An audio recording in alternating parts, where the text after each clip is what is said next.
morning everyone! Welcome back to my tiny garden. Today is October 25, 2024. Kakadaan lang po dito ng bagyo si Christine.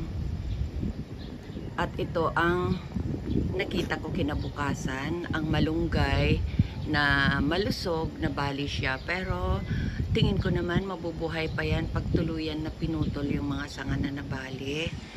At yung aking artificial leaf fence, ayan, nakatayo pa naman kahit na lola lang ang gumawa niyan. At yung tanim ko na malunggay, ayun sa gilid, buhay pa naman. At itong tanim ko pa na isa na ito. Ito kasing malunggay na ito, inabutan na namin yan. Kaya malaki na nang dumating kami dito yan. Pinutol na nga namin para magsanga ng marami. Tapos ito naman, yung mga halaman dito sa outside fence, hindi naman sila natumba kasi mabababa nga sila. Tapos pasok tayo sa loob. Okay.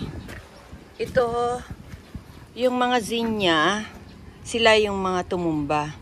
At itong tanim ko na mulberry, hindi naman siya natumba. Maliban lang sa mga nakapaso, nagkatumba-tumba sila. Itinayo na nga namin kagabi yan, pagdating namin na around 6:38 p.m. Pero tumumba ulit dahil kagabi halos magdamag o halos ilang hours na malakas ang hangin at saka ulan. At ito na yung ating sitaw na nilagyan natin ng akyatan. Hindi naman siya totally na damage. Pero yan siya. Parang kumalas siya mula doon sa akyatan. At ito pa yung iba. Nagkatumba-tumba nga sila. Ito, tumba na. Natumba na. Pero okay lang. Mabubuhay pa naman ito kasi natumba lang naman. Tapos, itong ating citronella, buhay pa naman ito. Nabali lang yung mga dahon. Dito sa loob, ayan, natumba yung ating tea plant na matangkad. Pero pwede na natin ito putulan para magkaroon siya ng multiple branches. Ayan. Ayan siya. Tapos, ito yung ating mangga na nakapaso. Yan siya. Hindi naman nabali yung dahon. Ay, yung sanga. Okay naman. Ito lang malunggay na ito talaga, na malaki ang nabali. At yan kasi yung harap ng amin. Ganyan. So, nasa dulo kasi kami. Ayun yung kapitbahay namin. Yan yung natumba na puno dito. Kahapon pa lang natumba na yung puno na yon. Yan yung kapitbahay namin na isa. Tapos papunta dito sa kanan. Ayun, meron din kaming kapitbahay doon. Natanggal din yung kanyang luna nung kanyang yung kanyang garahe. Inalis ko yung camera, naiya ako, may tao na doon. Okay. So dito naman tayo. Ito naman yung ating varieties of zinnia. Ayun sila yung talagang natumba. Kaya lalagyan lang naman ng lupa yan. Itayo natin itong pinaulanan natin na halaman. Itatayo lang naman natin itong mga zinnias. Ayan. Sa sobrang lakas ng hangin pala, kaya tumumba. Hindi naman nabali. Kaya okay lang. Tapos, tignan nyo naman, may umaakyat na dyan na potos. Pero reverted na. At meron din doon, philodendron, Brazil. Ayan siya. Tapos, ito yung iba. Hi! Good morning! Mga halaman natin dito sa gilid, inabutan pa rin yan ng hangin kahit nasa gilid na ng bahay. Itong ating gamphrena or botancillo, ayan, natumba. Pero okay lang, tingin ko din mabubuhay yan. At saka tutubo din yung mga buto niyan. So magsa-self seedling ito.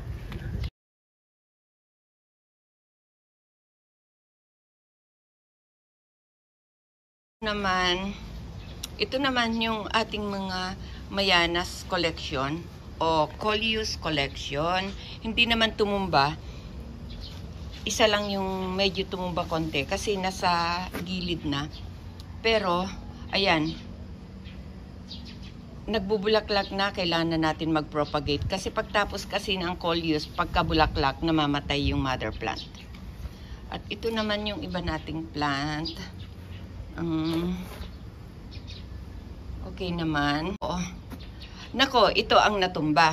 Itong sitaw ni Lolo, natumba yung kanyang akyatan. Hindi kasi ganun kalakas, pero okay lang. Ibabalik natin.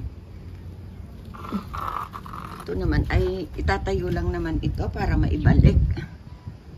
Yan. Buti na lang, hindi pa masyadong malalaki yung ating mga sitaw.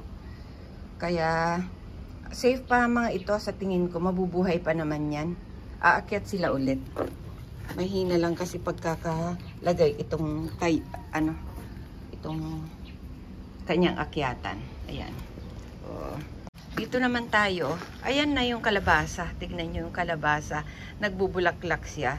Sana nga ito ay magbunga. Ayan.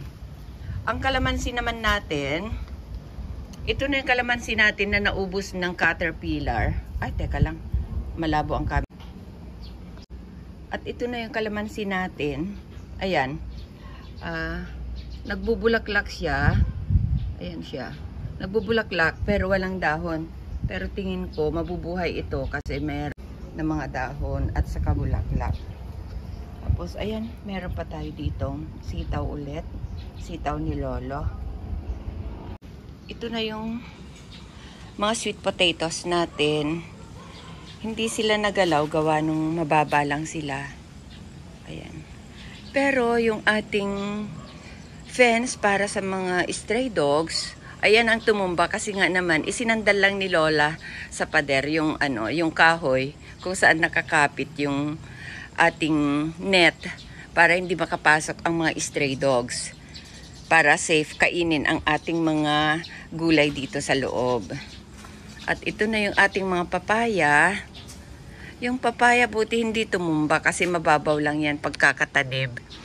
Tingin ko nagbubulaklak siya pero sana nga mabuhay yung mga bulaklak kasi ito nagtatag-ulan na ulit.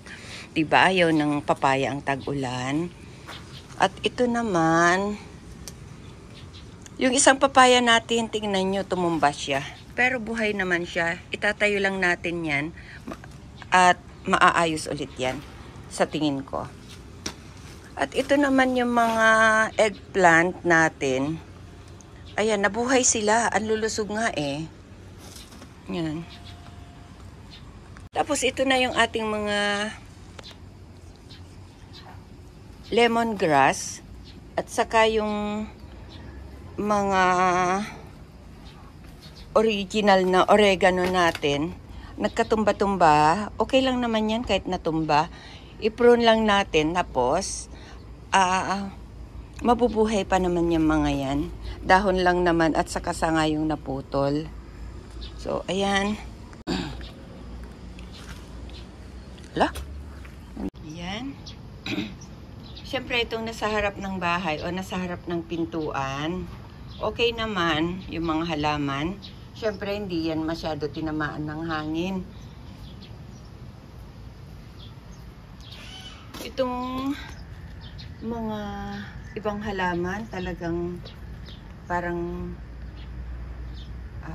sana mabuhay pa rin.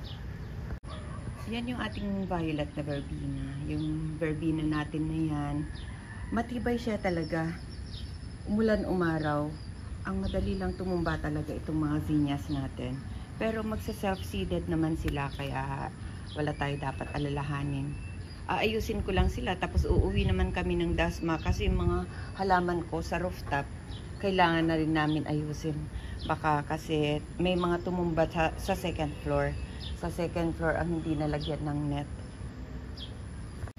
At ito yung ating rubber tree. Sumandal na lang siya dito sa paso ng ating tea plant. okay naman siya, hindi siya nabali. At hindi rin siya tumumba ng husto. Kaya okay na. At maraming salamat ulit sa inyong pagsama sa akin sa ating garden tour ngayon. Pagtapos ng bagyong Christine. Maraming salamat ulit. And God bless us all. Ingat tayo palagi. Bye-bye. Ipil pala yan. Tibay ng ipil ang bakit natumba. Yan. Yan yung isa sa natumba na puno dito sa phase 1.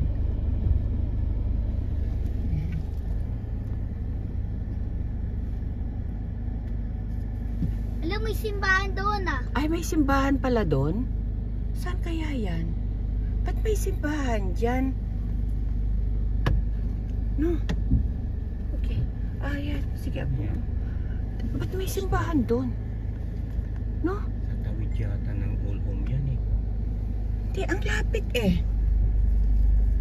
No? Hindi ba makikita doon ba?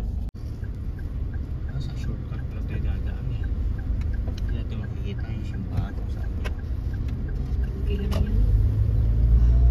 Anong nangyari? Okay lang naman, no? Natanggalan ng dahon mga puno. Tapos, ang clubhouse, tingnan mo nga kung napano clubhouse. Maganda pa rin. Maganda pa rin. So cute na. Lit pala na swimming pool nila. Oh. Ang lit ng swimming pool, ang lit ng clubhouse, ang liliit din ng mga houses. Daming aso doon itim. Itim. Parang mga ibang Malaki ano na yan, pa yun. community na yan. Iba na yan oh. Pakanti Iba na, no? yan. Pakanti na yan. Katulad sa Charbel, di ba merong ganyan?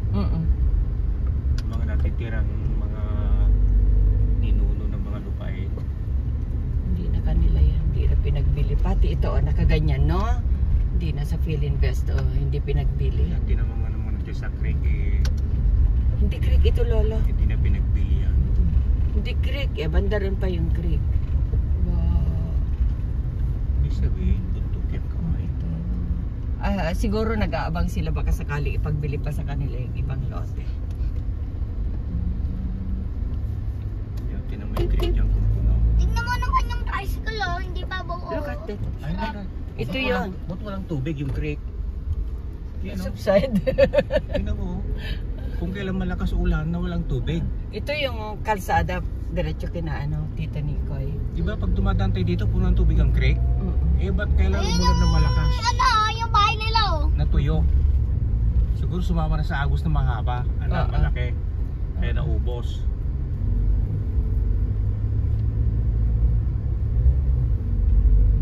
Lagpas pa. Mag-start dito. Dito yung bahang-baha kahapon. Oo. Thank you, guard. Bye. Lagpas pala ng upo yung simbahan eh. Yan. Dito ang lalim kagabi. Lalo na sa side na yan. Galing kami sa phase 3 sa bahay ng aking anak. Diyan ako takot na takot kagabi. Hindi namin na-video dahil sobrang nervyos ko. Dahil marami nang lumubog na mas maliliit na motorista. Yung drainage nila. Mabuti kami nakaligtas pa. Awa ng Diyos. Ano motorista? Paano yung drainage nila puno ng simento? Di nila mas nilinis. maliliit na cars. Di nila nilinis yung Ayan. drainage. Oh. Ito yung straight cut na daan namin. At dito yung bahang-baha din kagabi. Na sobrang nervyos ang lola syempre. Kasama ko ang aking mga apo. At ang aking pangatlong apo na nasa sinapupunan pa lang ng aking bunsong anak. Pero naniniwala ako na marami akong kasamang angels kagabi. Angel ng aking mga apo. Ayan, kaya ligtas kami sa baha kagabi. At ito, kahit na binaha ang aming car, umandar din kinabukasan. Ito, dala namin ulit ngayon nang pauwi na kami ng Dasma. Sa part na ito kagabi, bahang-baha din. Pero hindi naman ganun kalalim. Itong kabila na to, Mistral Homes. Ibang subdivision na yan. Ito yung mga marami. Tugi. Sige, apo. Ano muna. Off muna. Ouch! Ano po yung mga goat? Brown. White. Oh, yung mga anak niya. Oh. Ang daming Ay, goat! ibig sabihin, 3 anak nun? Gusto ko. Kita mo, Gusto ko apo. hawakan yun eh. Ano to? Kalabaw? Baka? Kambing? Kambing din. Kambing. Nasaan? Ayan o, apo o, kambing o. Kambing pa. Opo.